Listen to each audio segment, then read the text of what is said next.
Hello.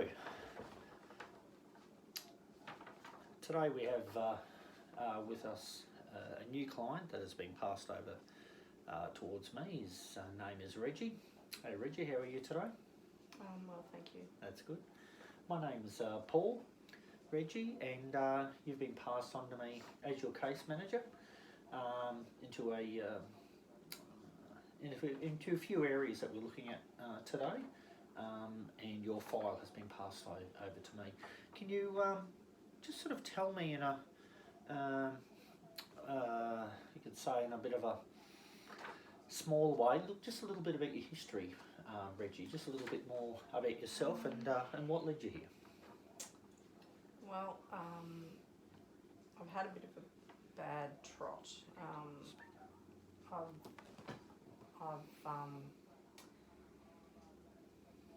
I was addicted to ice for quite some time, but I've been through rehab and trying to get my life together now. My ex and I parted ways, and I have some children that I'd really like to see again, and I'd really just like to get myself back on track and my life together again, so I can see my children and get some normality in my life and theirs. Yeah.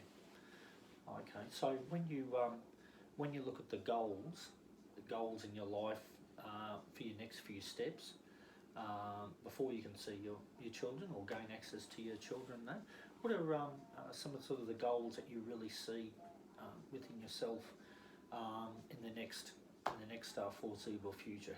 What can you see? Well, I'd really like to gain employment, get a good stable job. I need somewhere to stay. I need a unit, a house. The only way I'm going to be able to see my children is if I have those things, and Yep. They're my main goals, to get them on track so I can have my children back. Okay. All right. And so you're saying about stability.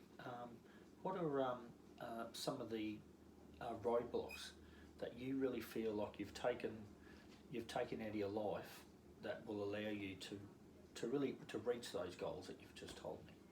I've been to rehab, and I'm away from all bad vices. I'm away from the people that I used to hang around with.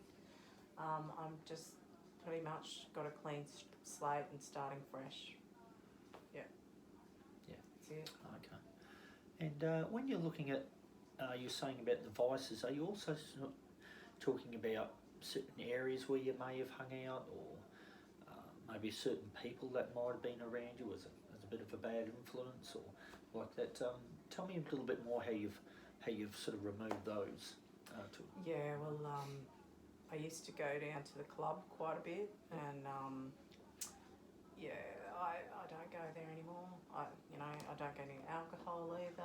I'm just completely, my whole life, it's like everything I used to do is just completely gone. I'm not interested in all that anymore. Yeah. My main focus is getting a job, getting a house, and getting my kids. Oh, wonderful. So within all that process, after looking at your file, and I've made a couple of phone calls. We've got some great connections here at our social work practice. I've been able to make some phone calls. So the good thing about that is, after making those phone calls, all of your goals that you've just told me yourself right now, in that area, that's really good that you've been able to remove yourself away from certain areas and certain vices, which as you know, could lead to temptation, or putting your feet back in that bad circle. And I think that's really good. I know that you've been attending some of our counselling services as well, and you've also been attending our rehabilitation like top-up counselling appointments. We've looked at that in depth, and you've been coming for quite some time, so that's really good to see. And you've also, I just just was off the phone there before with your rehab counsellor, and he said that you're doing really well. And he gave me some good reviews, and that you've finished the whole 12-step check within that rehabilitation. So it's really good to see that you've gone through all those steps, and you've put your priorities are right within that, with what your real aims are in your life and your goals and things like that. So that's really good there. Within that sort of really says to me a lot about how you the things you need to remove, and also how well that you've gone in the last it's been nearly 12 months since we've seen you there. Would that be where everything I've just spoken, would that really be where you're really sitting at the moment? Yeah, it is, definitely. Yeah. Okay. I've worked hard. Yeah. And honestly, Reggie, when it comes down to your ex, obviously she's moved on with your life. You're separated, but living in the same area was very important, particularly when you've got two small children. Yeah. How are your feelings there towards her? How do you? I don't have a problem with her at all. Everything's fine. I'm grateful for her to have looked after the kids on her own as well as she has. Yeah. And I'd just like to step up and play my part and really be involved. Wonderful, wonderful. Well, since we've last spoken, Reggie, and we've had a look at all these goals, all these things all together, and we've been able to look very deeply at a few employers and also a few other organisations that we work well in within here, and there's some great places. So what I've been able to do is, so when it comes to your accommodation,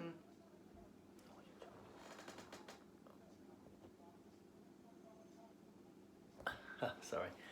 So when it comes to your accommodation, we've been able to contact LJ Hooker down there, and even though at the moment you're just on, I understand, unemployment benefits, they do have a, even before your employment, they've been understanding towards your situation. They encounter quite a lot of men and women in your same situation. So they've been able to find a 2-bedroom unit, and Sounds good. what was there. So I've gathered, I've gathered furniture together. It's just in storage at the moment. Yeah. So I've got enough to get me into a house and Oh, okay. furniture all and make it look good. And, Okay. Well, I've got all the forms all here ready for you to sign for LJ Hooker, so we can get you into that accommodation.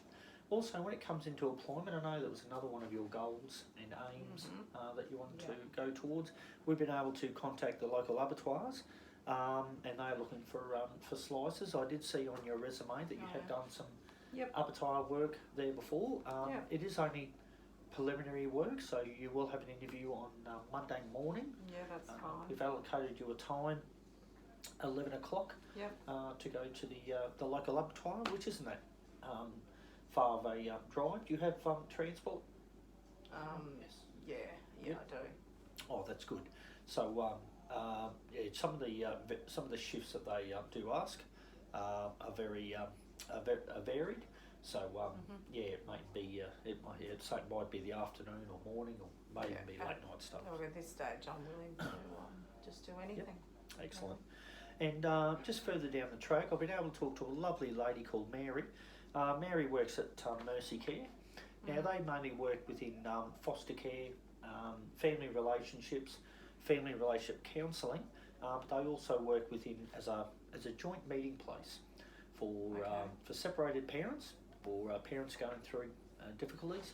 And further down the track, we've been able to organise with Mary that you're able to come there with your ex will also be there, and we're able to come together to make some sort of agreement when the dust all settles and you're in a good place. We've got an accommodation in line. We've got the and work all up in line there. When we sort of come up to that kind of place of agreement, we may be able to look at with yourself, just having at this present moment, just having supervised visits, if that's okay. And no, that sounds like a good start. Yeah. Yeah. So we'll be able to talk to Mary and that. Now I have all the paperwork just over there at the office, so I'll have that all prepared for you, all ready for you to sign, and so we'll go from there. And we might, and when you do go to the office, we might just make another appointment. Let's say we can maybe look at some time next month, but talk to the receptionist there at the area and see when the best time is for yourself there. So Okay. I'll leave that with you. But yeah, but it was an absolute pleasure to meet you, Jerry. Reggie, really to meet you, Reggie. And yeah, I wish you all the best. And yeah, we'll catch up. We'll catch up in a couple of weeks' time. Okay. Thanks very much. Thank you.